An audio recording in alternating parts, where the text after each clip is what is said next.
नमस्कार दोस्तों। पिछली क्लास में अपन ने पढ़ा था कंप्यूटर का परिचय एवं कंप्यूटर कार्य कैसे करता है। आज हम पढ़ेंगे कंप्यूटर के प्रमुख भाग। तो इसमें सबसे पहला है सेंट्रल प्रोसेसिंग यूनिट, यानी जिसको हम सीपीयू कहते हैं। इसका मुख्य कार्य क्या है?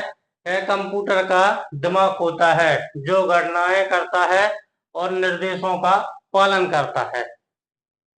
तो सीपीयू का कार्य क्या है? कंप्यूटर का दिमाग होता है जो गणनाएं करता है और निर्देशों का पालन करता है। इसके बाद आती है मेमोरी। मेमोरी के लिए जिसे हम रैम के नाम से भी जानते हैं।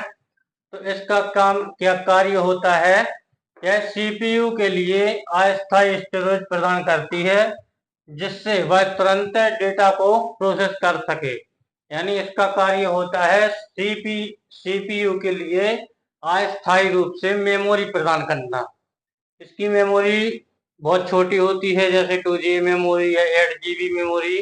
तो इसकी अस्थायी मेमोरी होती है, इससे डाटा तुरंत मिट जाता है। कंट्रोल या सेव करने पर इससे डाटा मिट जाता है।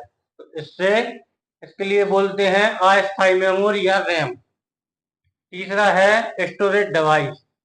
डेटा और फाइलों को लंबे समय तक रखने के लिए इसका उपयोग किया जाता है। तो ये होती है स्टोरेज डिवाइस, यानी लंबे समय तक 1 साल 2 साल इसका डाटा जब तक हम ना मिटाएं, जब तक नहीं मिटता है। जैसे हार्ड डिस्क हो गई या एसएसडी हो गई, तो इसके लिए बोलते हैं स्टोरेज डिवाइस। ये लंबे समय तक अपने डाटा को कंप्यूटर में सुरक्षित तरीके से रख सकती है।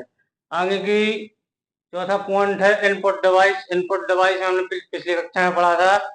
इनपुट डिवाइस वो है जो हमारे डेटा को कंप्यूटर के अंदर यानी प्रवेश कराती है, जैसे माउस हो गई या कीबोर्ड हो गया या कोई स्कैनर फिंगरप्रिंट डिवाइस हो गई। तो ये अपने डाटा को अंदर कंप्यूटर में प्रवेश कराने का कार्य करती है। इसी प्रकार पिछली कक्षा में पढ़ लिया था आउटपुट डिवाइस।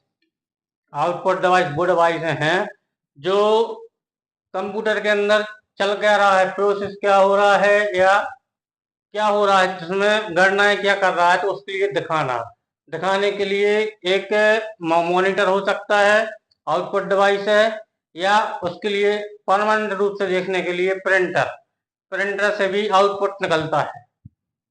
आशा करते हैं आज का टॉपिक कंप्यूटर के प्रमुख भाग के बारे में आपको समझ में आ गया होगा। जैसे पहला है सेंट्रल प्रोसेसिंग यूनिट सीपीयू, दूसरा है मेमोरी यानी रैम, तीसरा है स्टोरेज डिवाइस, चौथा है इनपुट डिवाइस और पांचवा है आउटपुट डिवाइस। तो ये है कंप्यूटर के प्रमुख भाग। इसके बाद अपन आगे बढ़ के कक्षा में पढ़ेंगे हार्डवेयर, कंप्यूटर के हार्डवेयर एंड सॉफ्टवेयर के बारे में। तो हार्डवेयर कौन कौन से उपकरण होते हैं और सॉफ्टवेयर में किस चीज का उपयोग किया जाता है, कौन कहलाता है सॉफ्टवेयर। तो इसके लिए अपन सॉफ्टवेयर का पिछली अगली कक्षा में पढ़ेंगे। आशा करते हैं जानकारी आपको अच्छी लगी होगी। ऐसे ही और वीडियो देखने के लिए चैनल को सब्सक्राइब करें, साथ में बेल आइकन दबाएं एवं अपने दोस्तों में शेयर करें। मिलते हैं अगली वीडियो में, तब तक के लिए जय हिंद जय भारत।